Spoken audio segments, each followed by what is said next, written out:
Final score of 31-3. And now they travel to Montgomery to face Alabama State for a 1 p.m. kickoff. Good morning, Coach Northern. Are you with us? Yes, sir. Good morning, Coach. If you could talk about your victory over Grambling and preview Alabama State. Well, we got up to an okay start. I was sort of concerned with our concentration level after coming off the win against Stephen F. Austin, then going up to the Cotton Bowl, where you have players worried about their families getting tickets and, all that type of stuff. It's a totally different way that they do things for that game.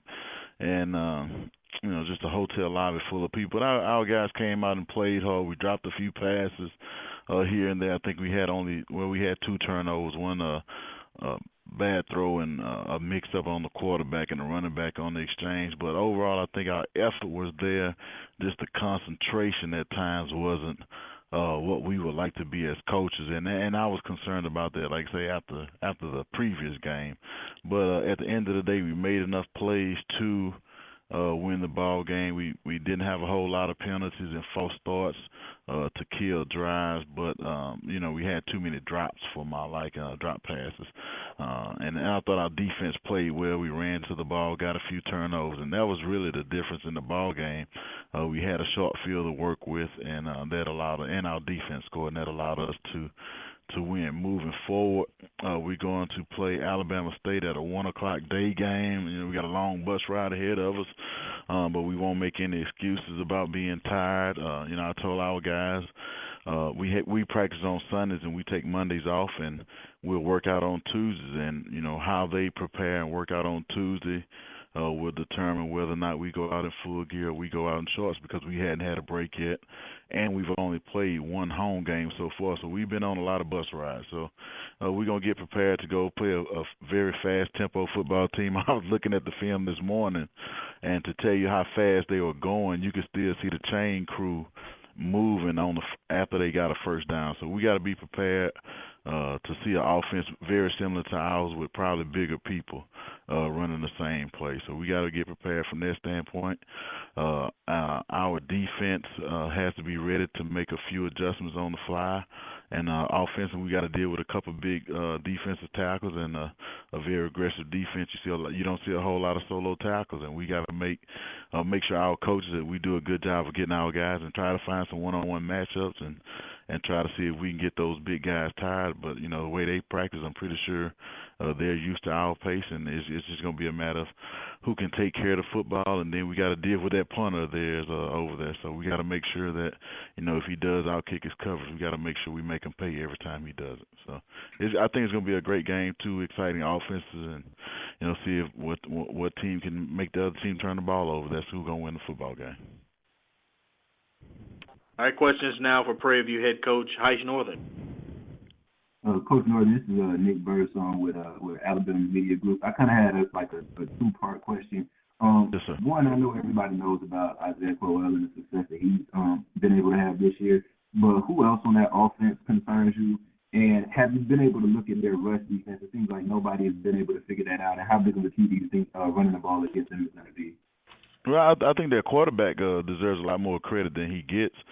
He came in and played against us last year when the starter got hurt, and he actually led them to victory down here. But he runs the ball better than you would think, and he throws. He's a very accurate thrower. I'm not sure how strong his arm is, but he's very accurate. And you hate to say a guy manages, but when you run an offense like we do and they do, a lot of times you do make a lot of short throws. But if you're not a very accurate passer, then you can take yards away from your offense by not being very accurate. But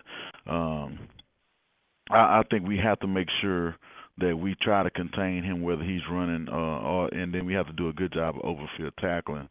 The second part of your question is about their run defense. Man, I'm looking at them 2 defensive tackles they have in there. And when you got guys that can clog up some gaps, and it looks like they make the linebackers right a lot of times. When you can have those guys that take up 2 blocks and the linebackers can really run to the football, that makes a big deal of difference. When you can stop the run, you can play cover 2, play cover 6, you can play quarters, you can almost play whatever you want to coverage-wise when you can stop the running game with 5 or 6 guys in the box at most. So, we're going to have our hands cut out for, a big task at hand because we don't have the biggest offensive line in the world. But, at the end of the day, they on the schedule. We have to just go over there and execute. We got to find a way to run the football. And I think both schools, Prairie View and Alabama State, both of our offenses are much better when we're able to run the football. Thanks. Yes, sir. Hey, Coach Northern, good morning. This is Charles Evans from WPRL. Yes, sir. Coach, you played Grambling the other day. Talk about what you saw in that Tiger team on both sides of the ball. I know you had a big second half and you're able to jump out and pull away, but what did you see from that Grambling team that kind of worried you as the game went along? To be honest with you, DJ Williams, I talked to him. I've been knowing DJ since he was probably about 4 or 5 years old. And, I had a brief moment. I just said, hey, man, don't come over here with that bullseye and sort of get hot on me and throw all these touchdowns and stuff. But like Coach Ragg said, man, he can't throw the ball and catch it. I know there are at least 2 for sure touchdown passes that were dropped because we blew a coverage. But, he can throw the ball with the best of them. Can those guys get open and do they make the catches on third down that keep drives going? They didn't do it against us, but they very well may do that against Alcorn. Defensively, I think their secondary is better than people give them credit for. A lot of times it was, bang, bang plays. A guy may misjudge a ball and was right there to make the interception. I thought they probably should have intercepted maybe 3 passes and only came down with 1.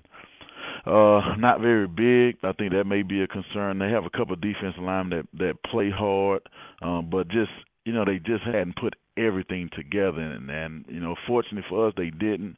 But, like I say, this week they may put everything together where they don't turn the ball over, where they get those interceptions that they may have dropped against us. And, like I say, DJ may stay hot the whole game, and those guys may catch some of those passes that they didn't catch against us. Coach, of all the running backs that you've seen, where does Crowell fit in that group?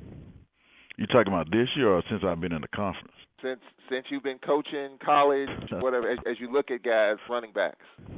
You have to rank him up there. I guess based off what he's done in the past, and yes, he's had a great year so far. But like I say, when you're in our offense and things are going more by committee, I think that may not, even some of our guys were as good as they've been.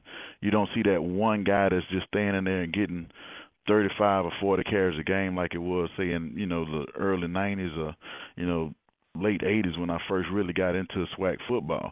So, I think he's up there from a talent standpoint, but overall, just because he doesn't get the number of carries, that may knock him down a little bit. But, we're going to have our hands full. We got to try to make him run sideways.